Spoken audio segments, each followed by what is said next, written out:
भारत के 5वें प्रधानमंत्री चौधरी चरण सिंह जी के जन्मदिन 23 दिसंबर को हम राष्ट्रीय किसान दिन के तौर पर मनाते हैं। चौधरी चरण सिंह जी एक कुशल किसान नेता थे। किसानों को संगठित करके उनका पूरा जीवन किसानों को समर्पित रहा। चौधरी चरण सिंह जी के निधन के बाद भी उनकी समाधि स्थल को किसान घाट नामाभिधान देकर उनको श्रद्धांजलि दी गई। दुनिया में चाहे कोई भी देश हो, विकसित हो, विकासशील हो या फिर अविकसित हो, अमेरिका जैसा धनाढ्य देश हो या कोई गरीब देश, पूरी दुनिया में हर एक देश में किसान एक सबसे महत्वपूर्ण व्यक्ति माना जाता है। हर देश की पूरी आबादी का जीवन किसानों पर निर्भर होता है।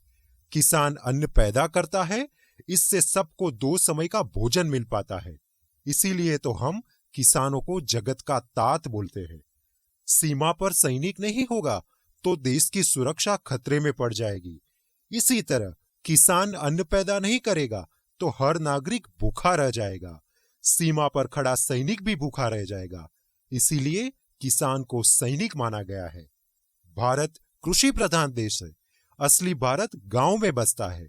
गांव का मुख्य व्यवसाय कृषि है। साथ में पशुपालन का व्यवसाय पूरक रूप से हमारे देश में चलता है।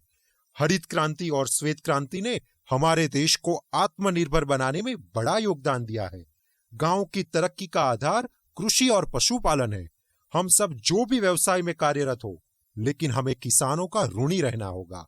किसान समाज के रीढ़ की हड्डी है।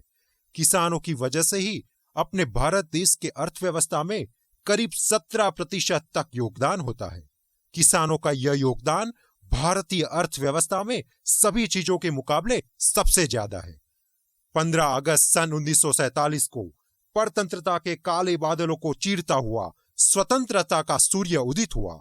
उसकी किरणों के प्रकाश में भारत के नेताओं ने भारत के किसानों को देखा और तब से निरंतर भारत की सरकारें किसान और खेत की उन्नति के लिए प्रयत्नशील है।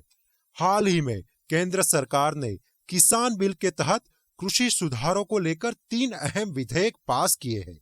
किसानों को उनकी मर्जी के मुताबिक फसलों के विक्रय हेतु वर्तमान मंडियों की व्यवस्था लागू रखते हुए नए विकल्प मिल सके, जिससे फसलों का ज्यादा दाम मिल सके एवं उच्च मूल्य की नई किस्म की फसलों को उगाने हेतु बाजार उपलब्ध हो सके। इस लक्ष्य से नए कृषि सुधार अधिनियम पारित किए गए हैं। कृषि करार अधिनियम के अंतर्गत कृषि भूमि की बिक्री, लीज तथा मॉर्टगेज पर किसी प्रकार का करार नहीं हो सकता है। यह प्रावधान है कि किसान की भूमि पर किसी प्रकार की संरचना का निर्माण नहीं किया जा सकता है और यदि निर्माण किया जाता है तो उसे करार की अवधि समाप्त होने पर फसल खरीदार हटाएगा। अब किसान को अपनी फसल किसी को कहीं भी और किसी भी समय बेचने की आजादी और भुगतान भी निश्चित समय में प्राप्त करने का अधिकार है। उसके पास पुराने विकल्प भी उपलब्ध रहेंगे। किसान की फसल को खरीदने में अधिक प्रतिस्पर्धा होगी, क्योंकि नए व्यापारी भी सीधे फसल के खरीदार हो सकेंगे, जिससे किसान को अधिक मूल्य प्राप्त हो सकेगा। आज किसान दिन पर हम सब कह सकते हैं कि किसान भारत की जान है। वह अपना पूरा जीवन देश की प्रजा के खाद्य उत्पादन में और देश के आर्थिक विकास में लगा देता है।